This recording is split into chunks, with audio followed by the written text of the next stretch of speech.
Bonjour à tous, bienvenue dans la revue d'actualité de ce 20 février. Comme vous pouvez le lire à la une de votre quotidien sportif Wii Sport, c'était dans les tuyaux depuis quelques semaines, c'est désormais officiel. L'équipe nationale du Sénégal va affronter son homologue de l'Angleterre en match amical. Les Lions qui vont d'abord se lancer dans la suite des qualifications pour la Coupe du Monde 2026 avec 2 matchs en mars contre le Soudan et le Togo.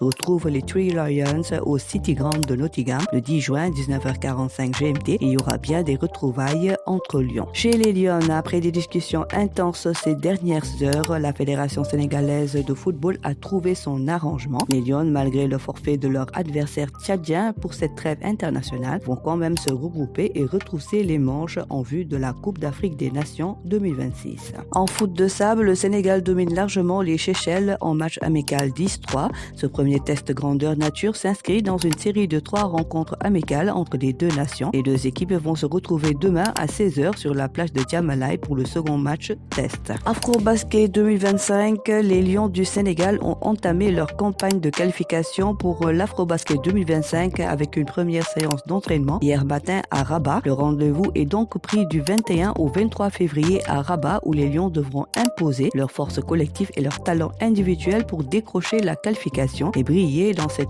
dernière fenêtre avant l'Afro-Basket en août prochain en Angola. L'Ambre pour finir réunis ce matin avec le Comité national de gestion de la lutte. Les promoteurs de lutte ont pris plusieurs engagements concernant l'organisation des combats à venir. Les combats préliminaires débuteront à 16h30 et que le grand combat devra impérativement commencer avant 19h. Un autre point majeur de cette rencontre concerne la capacité de l'arène. Fixée à 22 000 places, le CNG exerce un droit de regard sur la billetterie et interdit aux promoteurs de dépasser ce quota. Les autorités sportives veulent aussi plus de discipline lors des face-to-face entre lutteurs. Voilà, c'est tout pour aujourd'hui. L'actualité sportive continue sur nos plateformes digitales.